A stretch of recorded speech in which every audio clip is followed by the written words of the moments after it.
आज हम लोग सारे ये वर्दी उतार कर जा रहे हैं। इनकी लाशें हैं। अब आज के बाद ये आर्मी नहीं, खत्म आर्मी का वजूद, खत्म इज्जत। सबसे बढ़ के दुनिया की इज्जत होती है। आज हमने इधर आके इनकी इज्जत उतार के जा रहे हैं, इनकी वर्दी उतार के जा रहे हैं। आज के बाद पाकिस्तान की कोई नस्ल इनको सलूट नहीं करेगी। आज के बाद आर्मी नहीं गद्दार बोलेगी, सारी नस्लें गद्दार बोलेगी, पूरी दुनिया इसको गद्दार बोलेगी।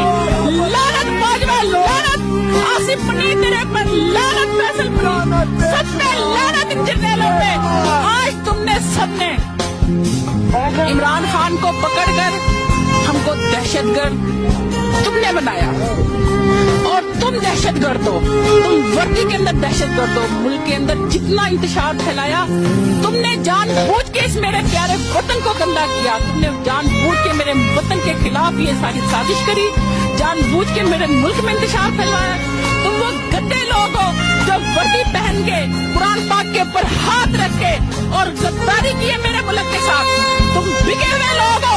तुम बाहर के देखो, हमारे 2 जवान बच्चे मारे।